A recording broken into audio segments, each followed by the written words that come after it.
honored to be here today, to be able to talk about this retrospective on 30 years of decompilation from my point of view, clearly. How many of you here use decompilers? Great, great, great, yeah. So you can imagine that things were very, very different 30 years ago. And you know, a month in June, like a month before, like 30 years of actually having published my decompilation thesis, I posted this on Twitter because, you know, at the time, no one would have known the impact that those techniques actually have had in the computer security space. And it's just truly amazing to see, you know, like that today, so many people, you know, like a lot of you and a lot of people in other communities are also using the techniques, right? Now, this talk is in memory of my late dad. When I was living in Colombia, growing up as a little girl, he goes like, you know what? Hay futuro en la computación. So there's a future in computing. And this is at the time when no one had PCs at their homes. So truly, truly an honor to have really gone into computing and actually look into this. Now, a common question that tends to happen is, how did you actually get involved into decompilation, right? Given that like no one was working on that space. And it's just very simple. You know, at the time, I used to enjoy the compiler subject, right? And compilers at the time, you know, like lexers and analyzers, but then you also had like the optimization side of things, code generation, and so on. And so I ended up doing this project on compilers during one semester in 1990, and then during the summer, Australian summer is December, January, February, then ended up doing further work on that project, and it was an experiment on mixed compilation and interpretation. And the idea here was very simple. At the time, in 1991, 1990 when we started, students were now starting to have PCs at home. And so they were asking, this compiler that was the Gardens Point Modula-2 compiler that we have to use at university, can we actually run it on our PCs?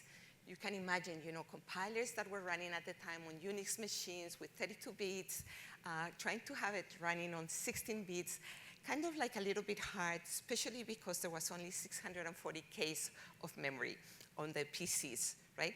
PCs were 16 bits. Now, the compiler, you know, already had two different types of code generators. And so the idea was, let's introduce a new type, and let's do interpretation, because this way we can have like a shorter runtime and be able to integrate it into the system. At the end, you know, like I ended up working on that interpreter, and it was called the decode interpreter, borrowed from M-code that Nicholas Wirth had used for Modula-2 in his original first compiler. And so when you look at the code, what do you do during interpretation? You're just generating assembly code, right? And so through this project, you know, over a period of 9 months, became fully familiar, you know, with assembly 8086 assembly code at the time. And you know, like the whole project ended up working. The students were super happy, even though like it was slow, right? Like a 10 times degradation on runtime, which is expected, you know, like when you're doing interpretation. At the end, you know, like as you do in academia, my professor, John Gove, he says, okay, we need to write a paper. And, you know, the 5 of us that work on the project ended up writing this paper. It got published at the Australian Computer Science Conference. And we went, okay, that's interesting. That's how things work in academia. So let's move on to the PhD work. And to give you an idea about what the world was like back in 1991, you know, in terms of processors, the 386 was becoming like the processor to use. Intel was also coming out with a low power version of the 486. In terms of like PowerBook laptops, Motorola was being used like in the Apple PowerBooks. Operating systems, you know, like MS-DOS 5.0 was like the new version of the operating system. Windows was not a thing that people would use. In fact, you had to run Windows from the command line when you were using those. And the Linux kernel was first released in 1991, right? And if you think about the internet as we know it these days didn't really exist. The first website that was available by CERN Labs was put online in August of that year. Now, what else was happening? As it turns out, because PCs were now becoming so popular, viruses on PCs became popular, right? And there was this constant churn of more and more viruses. You know, there were the dormant viruses. There were also like virus construction type of kits to tell people how to write new viruses in an easier way. And so that year is when we saw Symantec actually coming out with the Norton antivirus software, right? So if we take all of that into account, you know, like when I started doing the work, you know, I was targeting like the DOS operating system. DOS was statically linked, so no DLLs, dynamic libraries, that type of thing used to exist. You know, we were using modems, we were using FTP and Usenet groups. But most importantly, to develop, you know, like software for the PCs, we were still using the Unix machines, and the digital alpha machines were superb at that. So the PhD work itself, you know, like my professor, John Goff, and also, he was a compilers professor, right? And then we had like another professor, Bill Kiley, who came from the information security background. And there is where like this merge of like, hey, we're seeing a lot of viruses, there's all of these compilation techniques. Would it be possible to reverse compile the programs to be able to understand how these viruses work? And hence there was this Australian Research Council grant that was successful a year after I had started, which is equivalent to the NSF grants here in the US, where there was funding for 3 years to be able to do exploratory work in this space. And so key to the whole idea as to how would we do the compilation was everyone knew how to do disassembly, right? And so you have lots of instructions at the disassembly level. How do we lift the level of abstraction to a high-level representation? Key observation here is that regardless of language that you're using, you're always going to have assignments. And so we were going for like, what are the instructions that are really, really represented, right? You're going to have assignments. You're going to have jumps, you know, whether the jump is a goto, whether the jump ends up being part of an if-then-else statement, or whether it's part of a loop itself. You're going to have conditional jumps. You're also going to have calls, whether the functions or procedures. It depends if you have returns coming out of those procedures, right? So those were like the 5 core instructions. And then there were 2 pseudo high-level instructions that I used throughout the analysis because of the nature of x86. Push and pop, very, very popular in that architecture. You rely extensively on it. And so throughout the analysis, the whole aim is to be able to remove all of the pushes and pops as you do your analysis, right? And so how do you do the analysis? You know, like, I know several of you have read like the PhD thesis, some of the techniques, so you know a lot of data flow analysis. And instead of applying all of these for the purposes of optimizations, here what we were trying to do is to get rid of all of the registers and get rid of all of the condition codes, because you had to explicitly, you know, be able to spell out what condition codes were being used to understand semantics of combinations of different assembly instructions, to then be able to group them back up into a high-level representation. So, you know, like some of the techniques came from the compilers, books, and so on, right? At the same time, you also need to recover control flow. And to recover control flow, you can see like very standard type of like graphs there that represent like your if-then-else, or an if that doesn't have an else, you know, a switch statement, different types of loops, you know, including like endless loops, of course, because even in operating system code, you know, daemon code is going to make use of an endless loop, right? But the last picture on the bottom right-hand side, that one shows you an irreducible graph, once you reach this type of graph, if you were trying to compose graphs onto each other and replace them by one node, that graph, it cannot be reduced any further. You have to generate a code-to statement, or you can duplicate code.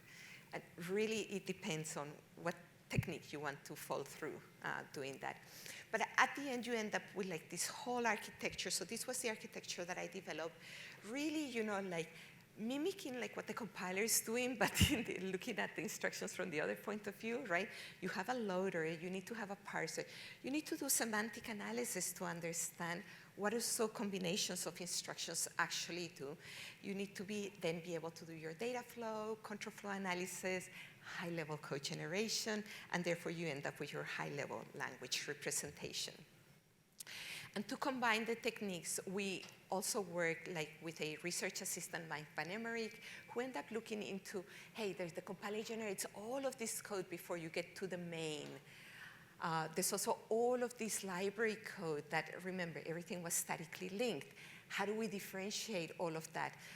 There were no like symbols being stored in the binaries, so signatures was the technique that was developed here by Mike, and then putting that together, like the signatures for libraries, for compilers, with the decompiler that I wrote, we ended up with a really good like user experience and kind of like a prototype, the DCC prototype.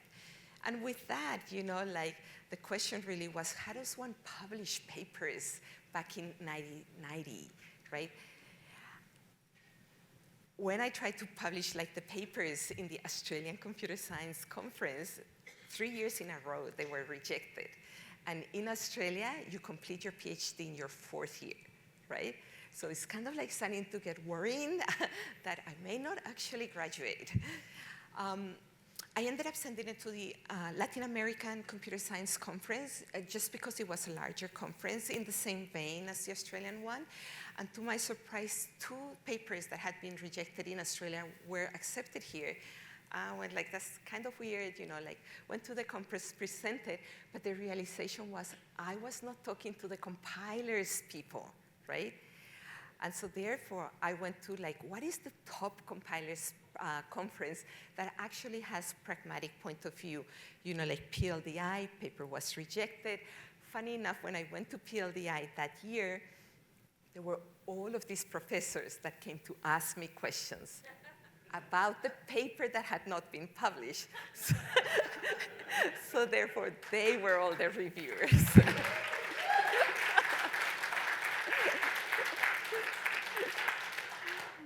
And so then I changed strategy. Let's go for a journal, pragmatic journal where you have practical things, software practice and experience.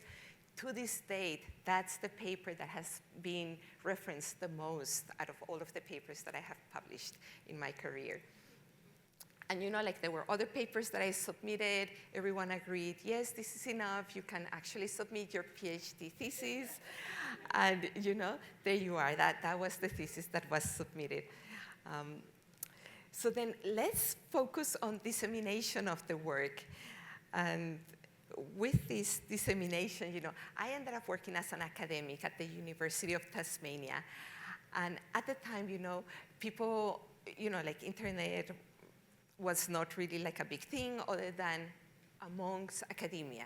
And so I would receive, like postcards asking for various different papers. Can you send me a copy of your paper? There's some like nice stamps. The most interesting stamps were always the ones coming out of Cuba.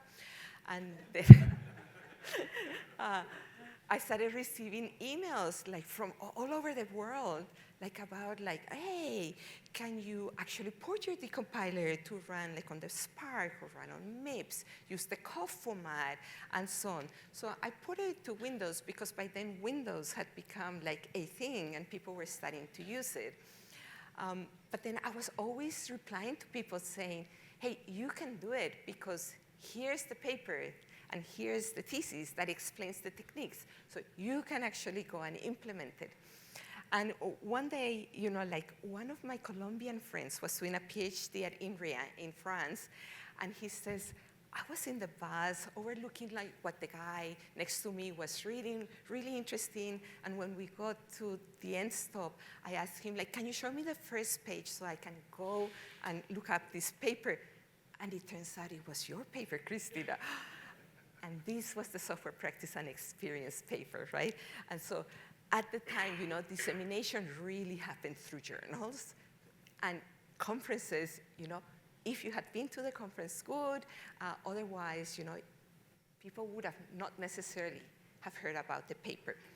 Now, because there were so many questions about, like, how do you implement this or that, I went like, hey, I can open source the DCC decompiler. And so I did that because at the university, being computer science, they would allow us to have like a web page. And writing web pages at that point in time was like, you write this HTML, CSS with this gray background and post whatever you want, right? And so I posted, all the publications, the thesis and so on. And then one day, the IT guy comes to my office and he closes the door and he sits down. And he goes, what do you have on that web page of yours, Cristina? And I said, like, well, my PhD thesis, papers, like my codes, like why? And he says, that page is bringing the highest traffic to the whole department.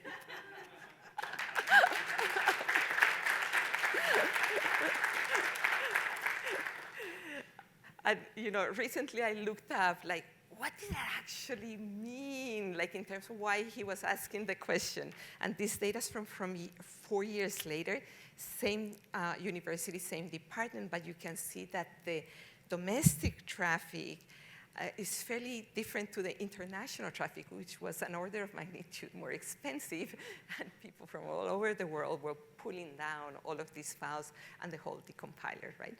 So in any case, I ended up moving to the University of Queensland, and I started there like having this decompilation page as a way of like distributing and disseminating more work about the area, some of the earlier work that had been done, as well as some of the newer work that other people were starting to do.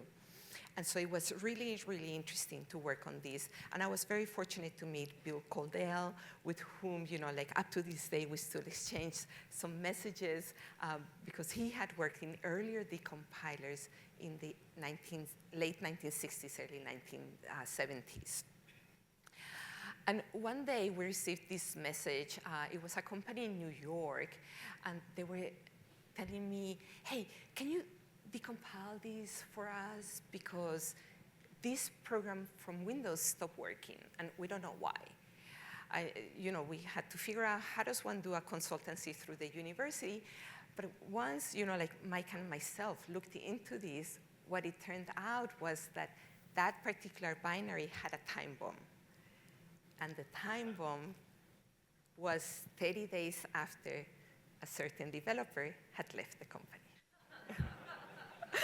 Right?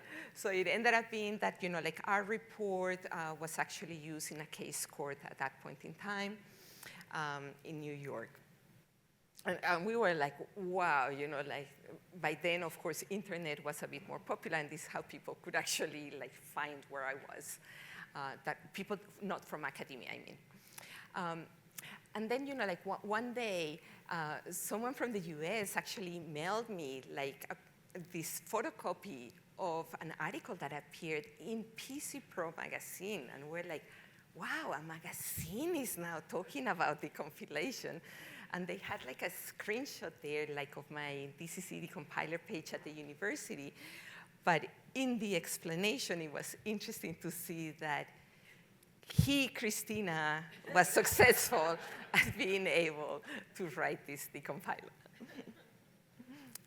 Now, the following year, I was at the university, right? And that was the setup. I arrived to look at the email, and there's this thank you email message from, like people that I don't know. And it was Alpha Software. They had written a Java decompiler that was called Source Again. And they had gone like, hey, Cristina, thank you so much for your PhD thesis, because thanks to that, I was able to create this company. And we were like, oh, wow, like, is this possible? And of course, at the time, Java had become popular, and we all know that decompiling Java is much, much simpler than decompiling machine code, of course, right? Then close to Y2K, there were all of these companies like, oh, what's going to happen with Y2K and so on. What happens when you don't actually have all of your source code? There was a company here in the US called the Source Recovery Company, focusing on decompilation for COBOL, VMS, and all of these other type of systems. And they approached me more from the point of view like, hey, can we buy DCC?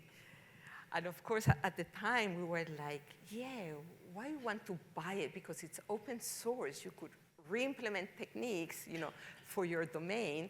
But there was all of this was kind of interesting how it happened, right? At the end, clearly, like, very different, like the type of works that we were focusing on. This slide just for interest for a few slides later on. I myself ended up working on a new project on binary translation. And one of the key observations here with the binary translation was that everything was specified. So you could specify your binary file format. You could specify like the instruction set that was worked at Norman Ramsey and Mary Fernandez had done at University of Virginia. I teamed up with Norman Ramsey on some of this work. You could specify the semantics of all of those machine instructions, specify also like the procedure, abstraction language, and so on. So everything specified so that we wouldn't end up with some of those questions. How do you port it to this other machine, right? And there was like my team back then in 1999. Later on, like in 2000, like this company Transitive was created, right? And Transitive was a spin-off of University of Manchester. They were focusing on binary translation. And their technology was the technology that was used in Apple Rosetta that was released in 2006. Now, that tweet that I made in June, funny enough, like Ian Rogers, who was one of the key senior developers in Transitive, he actually went and posted, hey, like it was not just like impact on the computer security. As it turns out, like the PhD thesis was very influential on the work that they themselves were doing on Rosetta. Then 2001, I ran this workshop on decompilation techniques, and there's where I met Ilfak in person. We had been communicating on email here and there, but it was superb to be able to meet Ilfak because we could really just talk about decompilation. He had ideas about writing a decompiler. He was presenting on a type system. We were presenting on how to integrate these techniques into a debugger so that you wouldn't just get assembly code, you could also get like the disassembly of the code and so on. So that was really great experience. Continue doing some work on the side with some other students, and also had like another consultancy where a well-known company wanted to be trained on how to be able to write a decompiler, right? And here's like one of the slides from that training, because the main problem was there were no commercial decompilers available back in 2003. And so you needed to be able to develop some of these techniques in-house to be able to have your own decompiler for the machine, the processor that you were interested in, and the type of binaries that you were looking at, and so on. So training was done over 2 days, and it was fantastic, like, to see that. Then 2005, for those of you that know Chris Weisapol, like from Loft, he kind of like, I met him not in person, it was just purely on email, right? And then like phone calls, and he's like, hey, like we've been doing this work. We have a decompiler engine that allows us to be able to find vulnerabilities in binary code. Would you mind talking to a potential VC investor because we want to spin off a new company? And that company became Veracode the following year. And it was like through talking to the VC investor that he actually said, like, your feedback was instrumental in being able to make the decision of funding them, because of course, no one really thought that the compiler engine could be used this way back at the time, right? And the techniques were not clearly well known. 2007, you all know, like Hextrace, like became a company, and commercial decompiler from ILFAC actually came out on that year. Of course, he had been, like developing his decompiler over time. 2003 was the time when he did like his very first live version of decompiling a real Trojan, right? Which was something that, like in my work, I didn't end up reaching that point, because, like once you're in academia, you start moving on to your next project, right? You all know about also like Binary Ninja and other like commercial decompiler these days. First released in 2016, the commercial version. Well, their intermediate representation, 3 levels of intermediate representation, makes use of SSA. And the SSA techniques, like use of SSA in the compilation, was something that was really introduced, pioneered by Mike Van Emmerik, with whom I had worked a long time, and he himself ended up doing a thesis on this area. Now, briefly to wrap up, like Ghidra, you all know, was released publicly, like in 2019. After 20 years of work on this decompiler, at the time there was a lot of discussion as to where did the techniques come from. And last year, the Ghidra guys actually updated their documentation, and they acknowledged and credited like the work, like where did the techniques come from? Thank you. Yeah. What was also interesting to see was not only that, but they also borrowed some of the techniques from the binary translation work, right? Like the whole specification approach. I went like, wow, okay, that is really cool. So what are some of the coolest moments? Many, many things have been cool throughout the years, including receiving free lifetime complementary license to IDA Pro.